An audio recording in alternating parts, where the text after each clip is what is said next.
Ya, ahora sí. En breve vamos a tener las palabras del presidente de Argentina, el señor Javier Milei, quien va a exponer en el Foro Económico Mundial en Suiza, Davos. Bien, entonces sin más, rápidamente vamos a escuchar las palabras del presidente de Argentina, el señor Javier Milei. Escuchemos. Hacia un país extranjero luego de su elección. Primeramente quisiera felicitarle por su elección. Igualmente quisiera felicitar a su hermana, quien ha gestionado su campaña electoral. A veces la gente podrá quizás tener una visión un poco más radical de usted. Sin embargo, usted ha influido y le ha dado un nuevo espíritu a Argentina, haciendo que Argentina se conecte mucho más con las empresas libres, actividades empresariales, y también usted ha traído a Argentina de vuelta al Estado de Derecho. Así que tenemos a distintas personalidades y a una persona interesante que escuchar. Le vamos a escuchar luego de darle una cordial bienvenida al Foro Económico Mundial. Buenas tardes. Muchas gracias. Hoy estoy acá para decirles que Occidente está en peligro. Está en peligro porque aquellos que supuestamente deben defender los valores de Occidente se encuentran cooptados por una visión del mundo que inexorablemente conduce al socialismo y, en consecuencia, a la pobreza. Lamentablemente, en las últimas décadas, motivados por algunos deseos bien pensantes de querer ayudar al prójimo y otros por el deseo de pertenecer a una casta privilegiada, los principales líderes del mundo occidental han abandonado el modelo de la libertad por distintas versiones de lo que llamamos colectivismo. Nosotros estamos acá para decirles que los experimentos colectivistas nunca son la solución a los problemas que aquejan a los ciudadanos del mundo, sino que por el contrario son su causa. Créanme, nadie mejor que nosotros los argentinos para dar testimonios de estas dos cuestiones. Cuando adoptamos el modelo de la libertad, allá por el año 1860, en 35 años nos convertimos en la primer potencia mundial, mientras que cuando abrazamos el colectivismo, a lo largo de los últimos 100 años, vimos cómo nuestros ciudadanos comenzaron a empobrecerse sistemáticamente hasta caer en el puesto número 140 del mundo.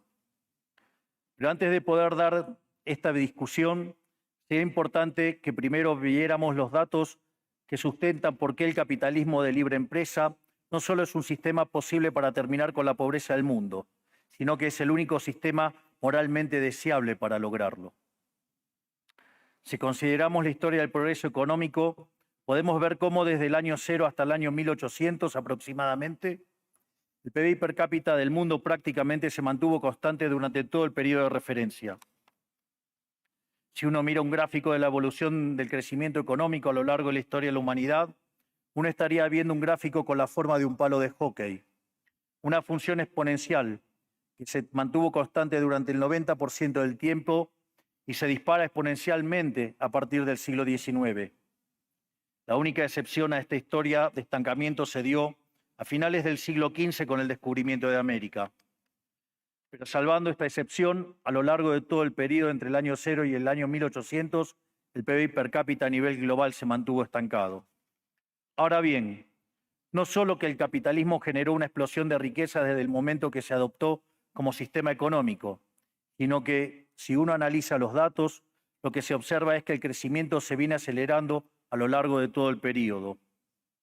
Durante todo el periodo comprendido entre el año 0 y el 1800, la tasa de crecimiento del PBI per cápita se mantuvo estable en torno al 0,02% anual, es decir, prácticamente sin crecimiento. A partir del siglo XIX, con la revolución industrial, la tasa de crecimiento pasa al 0,66%. A ese ritmo, para duplicar el PBI per cápita, se necesitarían crecer durante 107 años.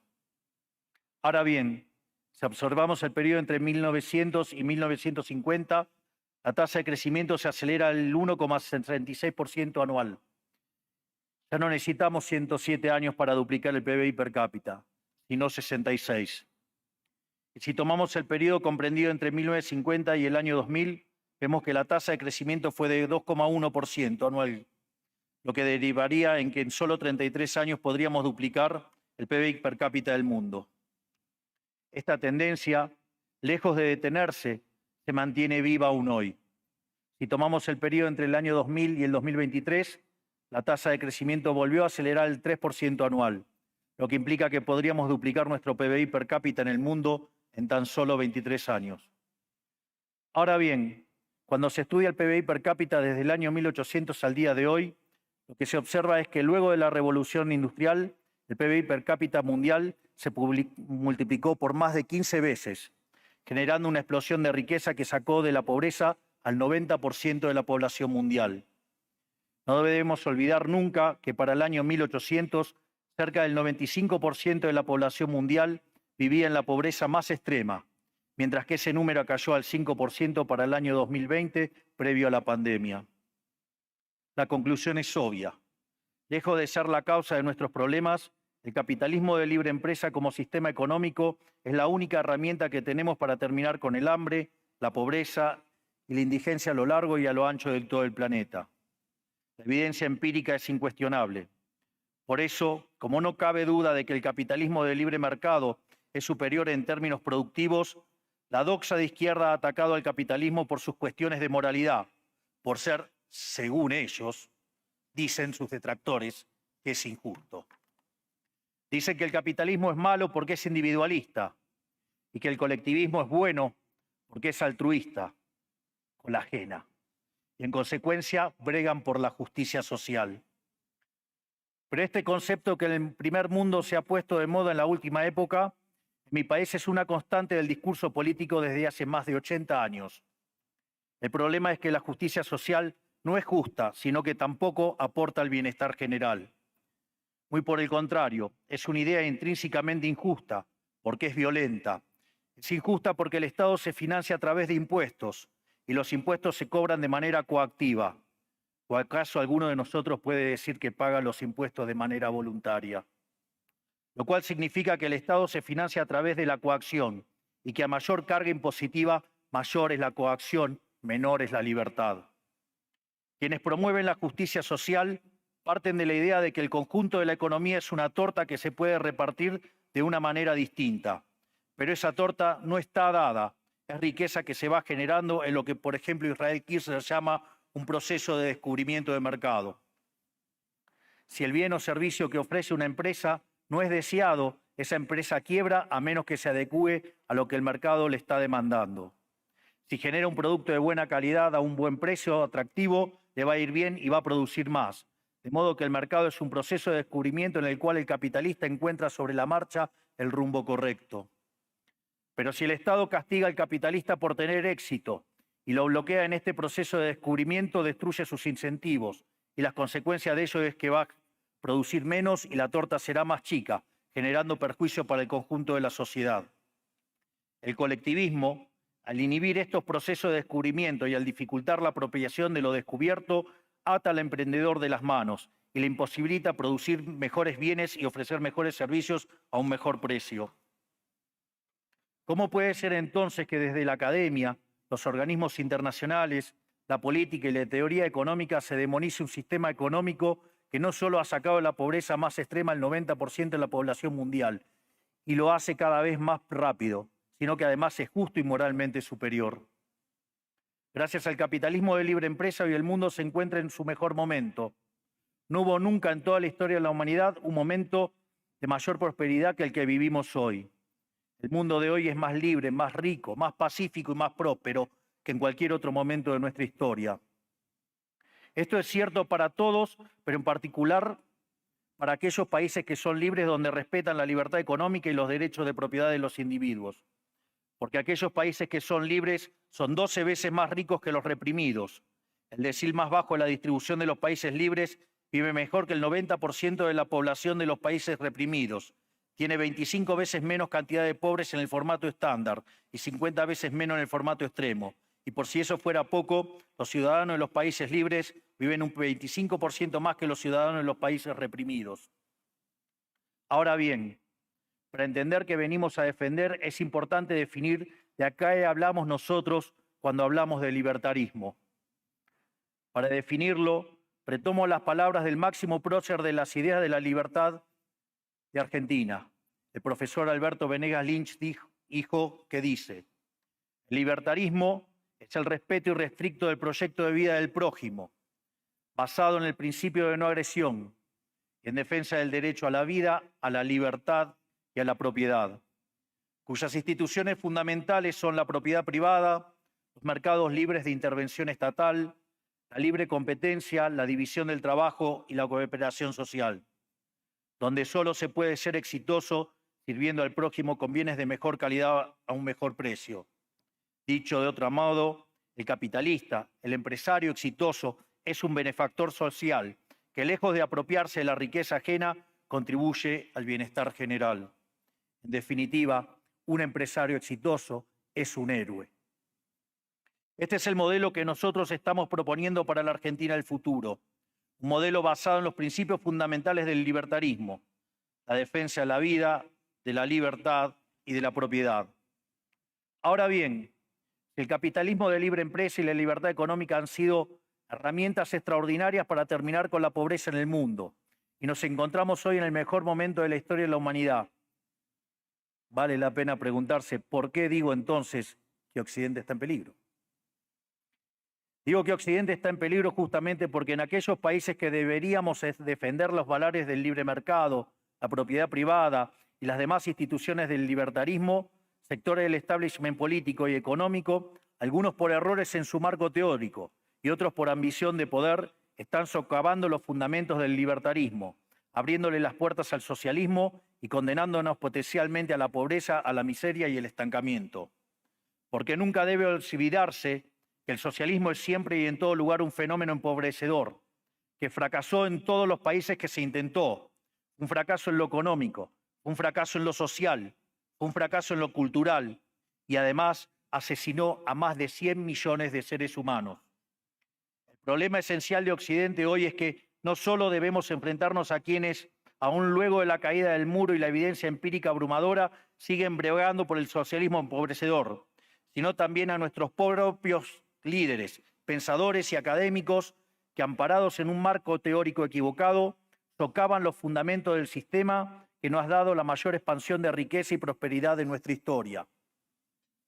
El marco teórico al que me refiero es el de la teoría económica neoclásica, que diseña un instrumental que, sin quererlo, termina haciendo funcional la intromisión del Estado, el socialismo y la degradación de la sociedad.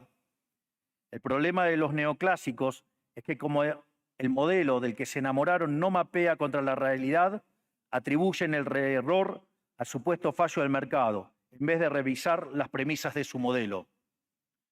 Sobre pretexto de un supuesto fallo de mercado, se introducen regulaciones que lo único que generan es distorsiones en el sistema de precios que impiden el cálculo económico y, en consecuencia, el ahorro, la inversión y el crecimiento. Este problema radica esencialmente en que ni siquiera los economistas supuestamente libertarios comprenden qué es el mercado, ya que si se comprendiera, se vería rápidamente que es imposible que exista algo así como un fallo de mercado. El mercado no es una mera descripción gráfica de una curva de oferta y otra de demanda en un gráfico. El mercado es un mecanismo de cooperación social donde se intercambian voluntariamente derechos de propiedad. Por lo tanto, dada esta definición, hablar de fallo de mercado es un oxímoron. No existe el fallo de mercados. Si las transacciones son voluntarias, el único contexto en el que puede haber un fallo de mercado es si hay coacción. Y el único con la capacidad de coaccionar de manera generalizada es el Estado, que tiene el monopolio de la violencia. En consecuencia, si alguien considera que hay un fallo de mercado, les recomendaría que revisen si hay intervención estatal en el medio. Y si encuentran que no hay intervención estatal en el medio, les sugiero que hagan de nuevo el análisis porque definitivamente está mal. Los fallos de mercado no existen. Un ejemplo de los supuestos fallos de mercado que describen los neoclásicos son las estructuras concentradas de la economía. Sin embargo, sin funciones que presenten rendimientos crecientes a escala, cuya contrapartida son las estructuras concentradas de la economía, no podríamos explicar el crecimiento económico desde el año 1800 hasta hoy. Fíjense qué interesante. Desde el año 1800 en adelante, con la población multiplicándose más de 8 o 9 veces, el producto per cápita creció más de 15 veces. Es decir, existen rendimientos crecientes. Eso llevó la pobreza extrema del 95% al 5%. Sin embargo, esas presencias de rendimientos crecientes implican estructuras concentradas, lo que se llamaría, por ejemplo, un monopolio. ¿Cómo puede ser que algo que haya generado tanto bienestar para la teoría neoclásica, eso es un fallo de mercado? Economistas neoclásicos, salgan de la caja. Cuando el modelo falla, no hay que enojarse con la realidad, hay que enojarse con el modelo y cambiarlo. El dilema que enfrenta el modelo neoclásico es que dicen querer perfeccionar el funcionamiento del mercado atacando lo que ellos consideran fallos, pero al hacerlo no solo abren las puertas del socialismo, sino que atentan contra el crecimiento económico. Ejemplo, regular monopolios, destruirle las ganancias y destrozar los rendimientos crecientes, automáticamente destruiría el crecimiento económico. Dicho de otro modo, cada vez que ustedes quieran hacer una corrección de un supuesto fallo de mercado, inexorablemente, por desconocer lo que es el mercado o por haberse enamorado de un modelo fallido, están abriendo las puertas al socialismo y están condenando a la gente a la pobreza. Sin embargo, frente a la demostración teórica de que la intervención del Estado es perjudicial, la evidencia empírica de que fracasó porque no podía ser de otra manera, la solución que propondrán los colectivistas no es mayor libertad, sino es que es mayor regulación, generando una espiral descendente de regulaciones hasta que todos seamos más pobres y a la vida de todos nosotros dependa de un burócrata sentado en una oficina de lujo. Dado el estrepitoso fracaso de los modelos colectivistas y los innegables avances del mundo libre, los socialistas se vieron forzados a cambiar su agenda. Dejaron atrás la lucha de clases basada en el sistema económico para reemplazarla por otros supuestos conflictos sociales igual de nocivos para la vida en comunidad y para el crecimiento económico. La primera de estas nuevas batallas fue la pelea ridícula y antinatural entre el hombre y la mujer. El libertarismo ya establece la igualdad entre los sexos. La piedra fundacional de nuestro credo dice que todos los hombres somos creados iguales, que todos tenemos los mismos derechos inalienables otorgados por el Creador, entre los que se encuentran la vida, la libertad y la propiedad. Lo único que devino esta agenda del feminismo radical es en mayor intervención del Estado para entorpecer el proceso económico, darle trabajo a burócratas que no le aportaron nada a la sociedad, sea en formato de ministerios de la mujer o organismos internacionales dedicados a promover esta agenda. Otro de los conflictos que los socialistas plantean es del hombre contra la naturaleza. Sostienen que los seres humanos dañamos el planeta y que debe ser protegido a toda costa, incluso llegando a abogar por mecanismos de control poblacional o en la agenda sangrienta del aborto. Lamentablemente, estas ideas nocivas han pregnado fuertemente en nuestra sociedad. Los neomarxistas han sabido cooptar el sentido común de Occidente. Lograron esto gracias a la apropiación de los medios de comunicación, de la cultura, de las universidades y sí, también de los organismos internacionales.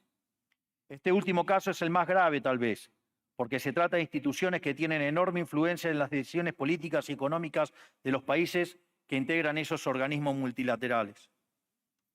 Por suerte, somos cada vez más los que nos atrevemos a levantar la voz, porque vemos que si no combatimos frontalmente estas ideas, el único destino posible es que cada vez vamos a tener más Estado, más regulación, más socialismo, más pobreza, menos libertad y, en consecuencia, peor nivel de vida.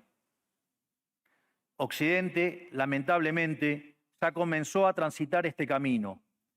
Sé que a muchos les puede sonar ridículo plantear que Occidente se ha volcado al socialismo, pero solo es ridículo en la medida que uno se restringe a la definición económica tradicional del socialismo, que establece que es un sistema económico donde el Estado es el dueño de los medios de producción. Esta definición debería ser, desde mi punto de vista, actualizada a las circunstancias presentes. Hoy los estados no necesitan controlar directamente los medios de producción para controlar cada aspecto de la vida de los individuos. Con herramientas como la emisión monetaria, el endeudamiento, los subsidios, el control de la tasa de interés, los controles de precios y las regulaciones para corregir los supuestos fallos de mercado, pueden controlar los destinos de millones de seres humanos. Así es como llegamos al punto en el que, con distintos nombres o formas, buenas partes de las ofertas políticas generalmente aceptadas en la mayoría de los países de Occidente son variantes colectivistas. Ya sea que se declamen abiertamente comunistas, fascistas, nazis, socialistas, socialdemócratas, nacionalsocialistas, demócratas cristianos, keynesianos, neokeynesianos, progresistas, populistas, nacionalistas o globalistas. En el fondo, no hay diferencias sustantivas. Todos sostienen que el Estado debe dirigir todos los aspectos de la vida de los individuos. Todas definen un modelo contrario al que llevó a la humanidad al progreso más espectacular de su historia. Nosotros venimos hoy aquí a invitar a los demás países de Occidente a que retomemos el camino de la prosperidad. La libertad económica, el gobierno limitado y el respeto irrestricto de la propiedad privada son elementos esenciales para el crecimiento económico. Este fenómeno de empobrecimiento que produce el colectivismo no es una fantasía, ni tampoco fatalismo. Es una realidad que los argentinos conocemos muy bien desde hace por lo menos 100 años. Porque ya lo vivimos, ya pasamos por esto, porque como dije antes, desde que decidimos abandonar el modelo de la libertad que nos había hecho ricos, estamos atrapados en una espiral descendente en donde cada día somos más pobres. Esto es, ya lo vivimos nosotros y estamos acá para alertarlos acerca de lo que puede pasar si los países de Occidente, que se hicieron ricos con el modelo de la libertad, continúan por este camino de servidumbre. El caso argentino es la demostración empírica de que no importa cuán rico seas, cuántos recursos naturales tengas, no importa cuán capacitada esté la población, ni cuán educada sea, ni cuántos lingotes de oro haya en las arcas del Banco Central. Si se adoptan medidas que entorpecen el libre funcionamiento de los mercados, la libre competencia, los sistemas de precios libres, si se entorpece el comercio, si se atenta contra la propiedad privada, el único destino posible es la pobreza. Por lo tanto, para finalizar, quiero darles un mensaje a todos los empresarios aquí presentes y a los que no están, pero nos están siguiendo desde todas partes del planeta. No se dejen amedrentar ni por la casta política ni por los parásitos que viven del Estado. No se entreguen a una clase política que lo único que quiere es perpetuarse en el poder y mantener sus privilegios. Ustedes son benefactores sociales, ustedes son héroes, ustedes son los creadores del periodo de prosperidad más extraordinario que jamás hayamos vivido. Que nadie les diga que su ambición es inmoral. Si ustedes ganan dinero es porque ofrecen un mejor producto a un mejor precio, contribuyendo de esa manera al bienestar general. No cedan al avance del Estado. El Estado no es la solución. El Estado es el problema mismo. Ustedes son los verdaderos protagonistas de esta historia y sepan que a partir de hoy cuentan con Argentina como un aliado incondicional. Muchísimas gracias y ¡viva la libertad, carajo! Muy bien, ya escuchamos como su exposición del presidente de Argentina, el señor Javier Milei, ¿no? Una de sus últimas frases es acerca de que no importa qué tan rico seas, bueno, en base al caso argentino, la demostración empírica de que no importa cuán rico seas, cuántos recursos naturales tengas o qué tan capacitada esté la población, cuán educada sea, ni cuántos lingotes de oro haya en las arcas del Banco Central si se adoptan medidas que entorpecen el libre funcionamiento de los mercados, la libre competencia, los sistemas de precios libres, si se entorpece el comercio, se atenta contra la propiedad privada. Además, también ha manifestado el presidente de Argentina de que Occidente está en peligro porque aquellos que supuestamente deben defender los valores de Occidente se encuentran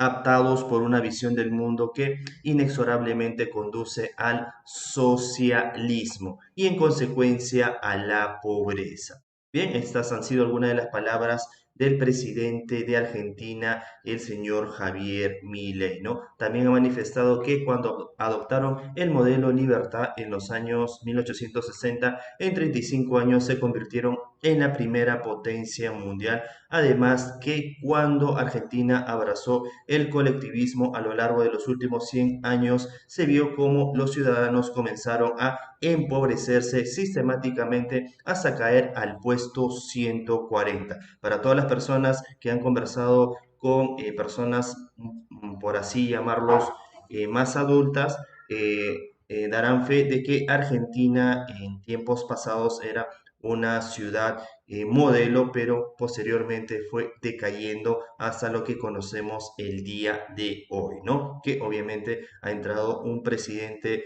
liberal, libertario, que no se considera tampoco de derecha. Bien, además también mencionó que lejos de ser una causa de nuestros problemas, el capitalismo de libre empresa como sistema económico es la única herramienta que tenemos para terminar con el hambre, la pobreza y la indigencia, ¿no? Acerca de los detractores que mencionaron que el capitalismo es malo porque es individualista y que el colectivismo es bueno porque es altruista, en ese caso mencionó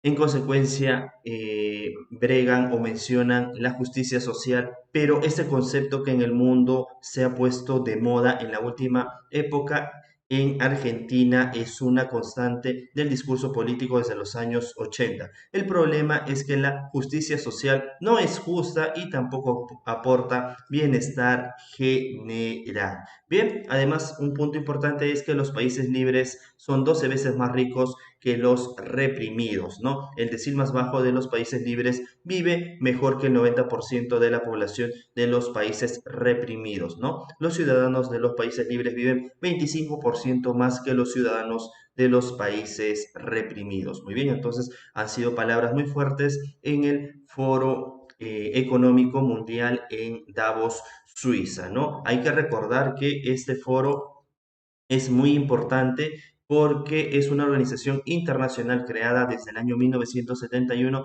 cuyo objetivo es la cooperación entre lo público y lo privado y del que participan líderes políticos, empresariales y culturales. Bien, su fundador fue el profesor de economía Klaus Schwab y en ese caso más de 2000 líderes políticos, empresariales, de medios de comunicación y de la sociedad civil de todo el mundo participan con el objetivo de trabajar en torno a los desafíos globales más urgentes a través de la cooperación público-privada, según en este caso explica el sitio web oficial. Bien, entonces esta fue la presentación.